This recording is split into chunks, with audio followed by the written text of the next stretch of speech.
Pemirsa Investment Idea, kembali ke video ketiga dari lanjutan pembahasan mengenai ekonomi Indonesia di semester kedua setelah COVID-19. Jadi pada video kedua kita saya telah membahas mengenai quantitative easing itu akan masuk kemana, ke negara-negara mana saja. Ini udah saya stated, dan juga quantitative easing itu juga akan mulai masuk ke aset apa di Indonesia. Nah, sekarang penting untuk melihat kira-kira industri apa yang akan menjadi tulang punggung untuk ekonomi Indonesia membaik.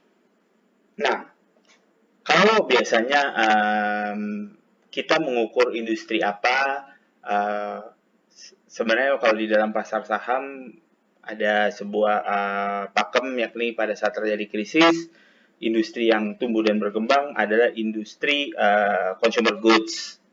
Nah, tetapi sekarang kita pengen melihat bagaimanakah tanda-tandanya, apakah data fundamentalnya memang mengarah ke arah sana. Maka dari itu di sini kita akan memakai data-data fundamental untuk melihat sektor atau industri apa yang akan bergerak di semester kedua tahun 2020 ini. Pendekatan saya adalah saya memakai indeks volume order yang dirilis oleh PMI BI. Nah, BI juga sekarang udah hebat. Sekarang mereka juga mempunyai data PMI. Pemahaman saya ini adalah Purchasing Manager Index ya secara globalnya, tapi BI mempunyai istilah sendiri untuk PMI ini. Tapi saya lupa istilahnya apa. Tapi nggak apa-apa, yang paling penting adalah kita membahas industri dan sektor apa yang kira-kira akan menjadi tulang punggung bagi perbaikan ekonomi Indonesia. Nah, kita melihat diestimasi adalah terjadinya kenaikan Purchasing Manager Index pada kuartal kedua. Nah, ini data dari BI. Ini panah ke atas adalah expansion itu tumbuh, sedangkan kalau panah ke bawah itu adalah kontraksi.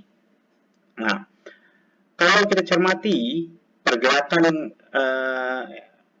emiten consumer goods seperti Unilever, HM Sampurna, atau basic industri pengolahan seperti Karun Pokpan, itu adalah ditandai dengan hasil laporan keuangan yang baik untuk triwulan pertama. Hasil pada kuartal kedua juga diestimasikan tidak berbeda banyak karena industri-industri mereka itu adalah industri barang konsumsi dan peternakan yang saya tulis industri barang konsumsi dan peternakan ayam, di mana meski pasti ada dampak terhadap operasional mereka atas diterapkannya PSBB, tetapi merupakan industri yang tidak ditutup kegiatannya sementara oleh pemerintah.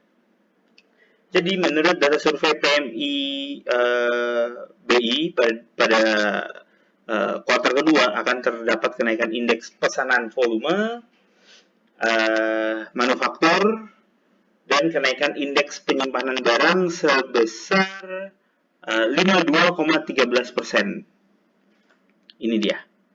Dan penyimpanan barang menjadi 52,13% dan 51,71%.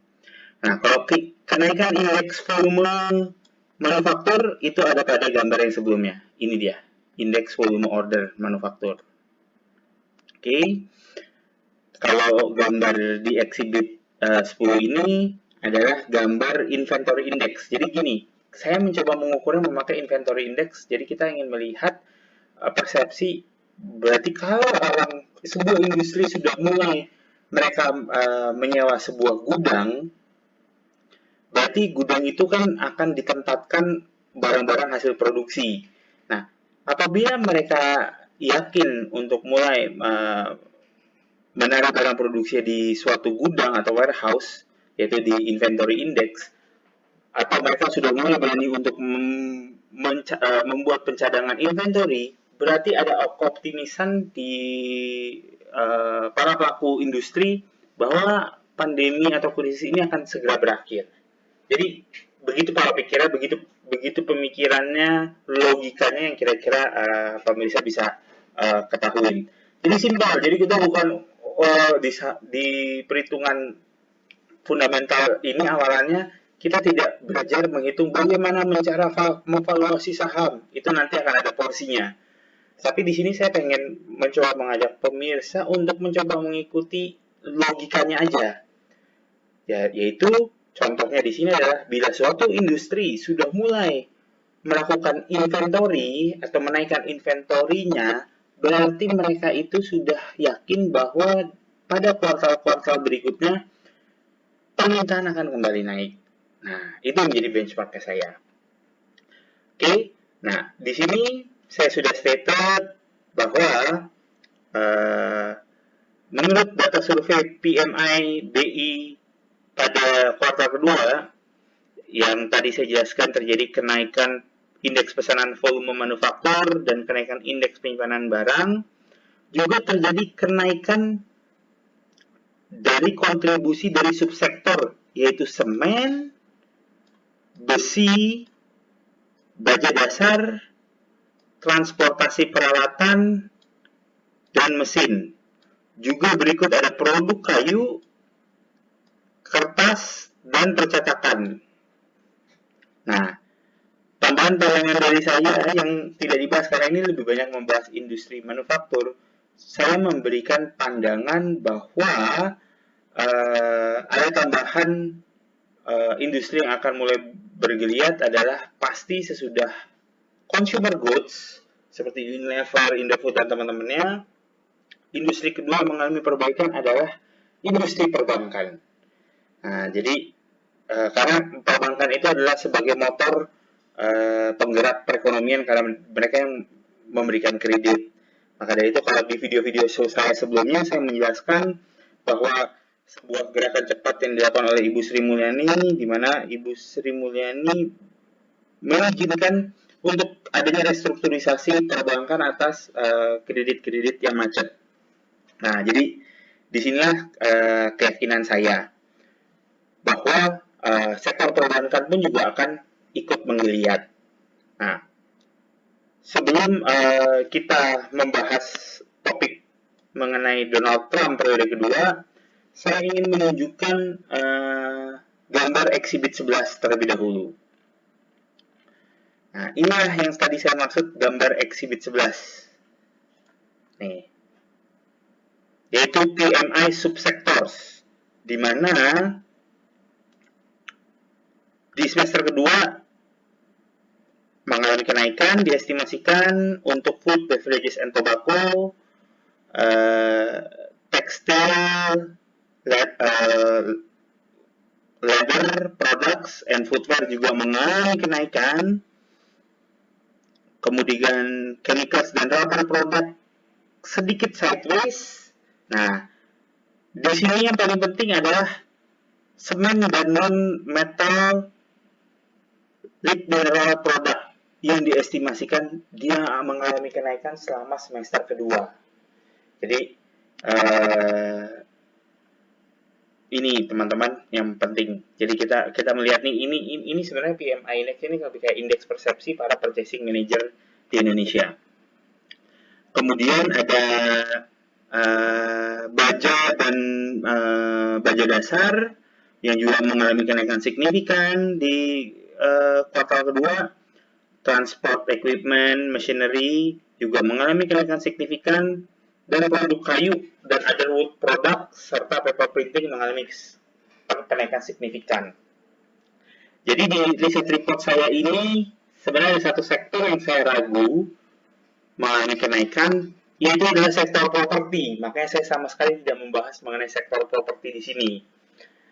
Karena saya sharing sedikit dasar pola berpikir saya. Kenapa sektor properti tidak saya faktorkan ke dalam industri atau sektor yang akan mengalami perbaikan? Karena pada saat terjadinya krisis, masyarakat itu akan cenderung memegang uang. Uang itu lebih diperuntukkan untuk membeli kebutuhan pangan atau untuk kesehatan. Sehingga daya beli masyarakat sudah pasti turun. Sehingga kalau daya beli masyarakat sudah pasti turun, pasti kebutuhan akan papan itu kebutuhan akan pembelian rumah atau pembelian barang-barang mewah. Saya berbicara misalnya sektor properti yang menyewakan mall ya, itu pasti akan turun demand-nya. Sehingga kalau mereka turun demand-nya, mereka recovery-nya akan agak panjang.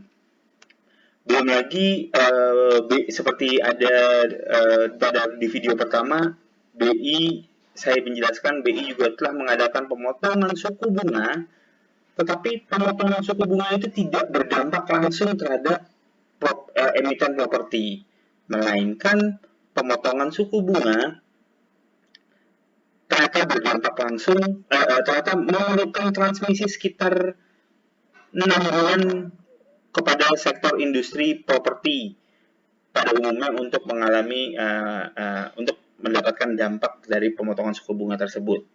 Sedangkan di masa pandemi seperti ini, saya masih belum dapat melihat bahwa sektor properti itu akan mengalami perbaikan di dalam 6 bulan ke depan. Gitu. Jadi ini adalah video ketiga saya karena khusus untuk mengenai Donald Trump periode kedua, nanti saya akan menjelaskan pada satu sesi video khusus dan untuk dapat melihat kira-kira industri apa yang juga dapat diinvestasikan oleh para investor. Oke, terima kasih dan sampai jumpa kembali pemirsa.